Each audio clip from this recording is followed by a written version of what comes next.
Sir, काल काँग्रेसनं अखेर माघार घेतली. अनेक राजकीय घडामोडी घडल्या, नाट्यमय घडामोडी. मात्र एक महत्वाचं आहे की सपकाळ यांनी असं म्हटलंय, जरी आम्ही माघार घेतली असली तरी 2029ला बारामतीचा आमदार काँग्रेसचाच असेल. काँग्रेसनं बारामतीमधून माघार घेतली कारण अनेकांनी विनंती केली. जसं शिवसेना पक्षप्रमुख उद्धव ठाकरे यांना सुनेत्राताई पवार असतील किंवा त्यांच्या पक्षाची इतर प्रमुख लोकांनी विनंती केली आणि तेव्हाही माननीय उद्धव ठाकरे यांनी सुनेत्रा पवारांना शुभेच्छा दिल्या होत्या. पण काँग्रेस पक्षानं आपला उमेदवाराचा अर्ज तिकडे ठेवला.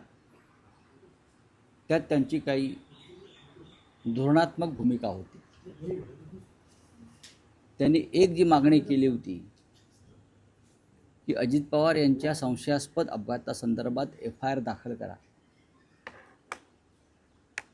ही मागणी आजही आमच्या सगळ्यांची आहे, कायम आहे. आणि त्या संदर्भात हर्षवर्धन सकपाळ काँग्रेसचे नेते आणि देवेंद्र फडणवीस यांच्यात चर्चासुद्धा झाली शेवटच्या टप्प्यात. तरीही हर्षवर्धनजी म्हणतात की महाराष्ट्राची संस्कृती वगैरे वगैरे वगैरे आणि त्यानुसार त्यांनी माघार घेतली असेल तर त्यांच्या भूमिकेचं स्वागत केलं पाहिजे.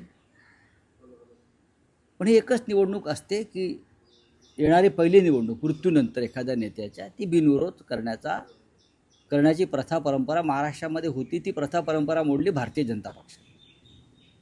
त्याच्यामुळे ही निवडणूक अजितदादांना आपण श्रद्धांजली म्हणून अर्पण केली पाहिजे बारामतीची.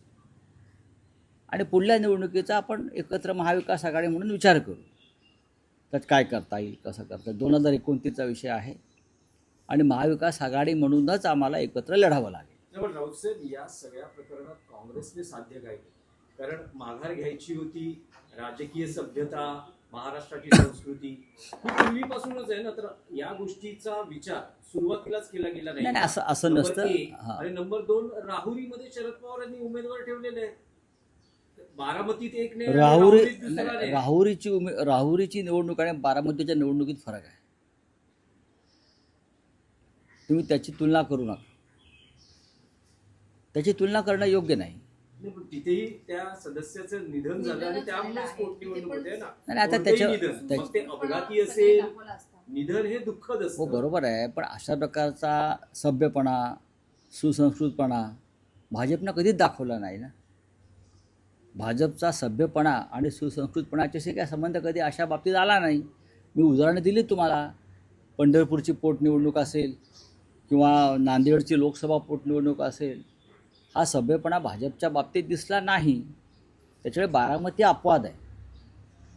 मुळात निवडणूक कोणती बिनविरोध होऊ नये, पण तरीही आम्ही बारामती अपवाद करतो.